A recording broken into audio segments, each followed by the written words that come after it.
And that Singular in 2019 is very different to what it is today. So, and I think lots of listeners for this podcast as well, they'd be really interested in what that process of creating a company looks like. Can Yeah. you talk to me a little bit more about that?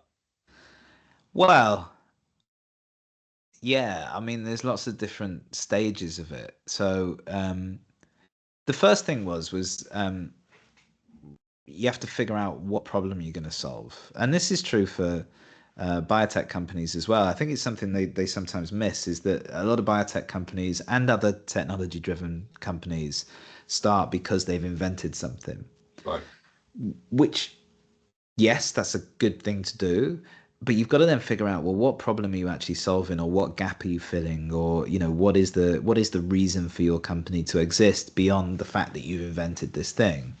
And so that was really where we started with Singular. There was a couple of things that were essential to it. That at the time, I felt that the drug discovery part of the sector didn't have a huge amount of support compared to sort of the later stages of development and things like that. And part of that was because it was a smaller part of the industry. I think the other part is that it's incredibly complex, as you know. It's incredibly technical and lots of different technical disciplines coming together. It has Yeah. its own language and its own terminology. So I felt that there was probably room for some specialist support for that part of the biotech industry in particular.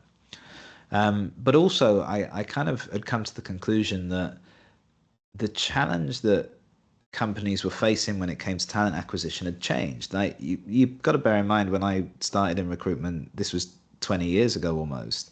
Um, we didn't have LinkedIn, and we didn't have, we Facebook existed, but that was kind of it. And I don't Yeah. think it was like widely available to the public. I think it was still a university thing at the time.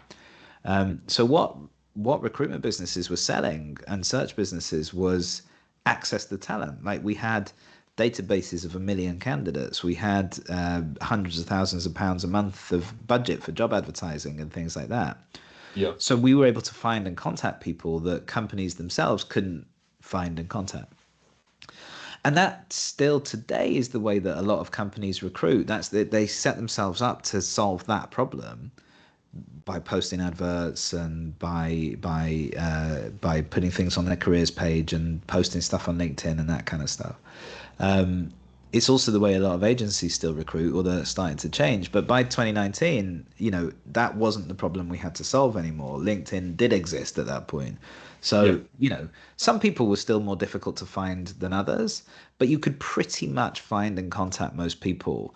So, I'd been working in executive search, as I said, and what I decided to do was take a lot of the principles that we'd used in our executive search business and just apply them across the board. So while we still did executive search, and we still do today, we apply a lot of the same principles to specialist search up and down the seniority levels. So it was really about accessing passive talent. It was about creating propositions that really attracted people, because the challenge today is not the access to talent anymore. It's about, there's so much noise about everything, like Yeah. cold email and LinkedIn messages and advertising and all this kind of stuff. It's not just about jobs. You're competing with everything that's trying to get someone's attention. So really, it's cutting through that noise that's the real challenge that you're trying to overcome. And so that's really where we focused at the beginning of Singular, and that's what we still do today. And that was the problem we set out to solve, those kind of two conjoined problems.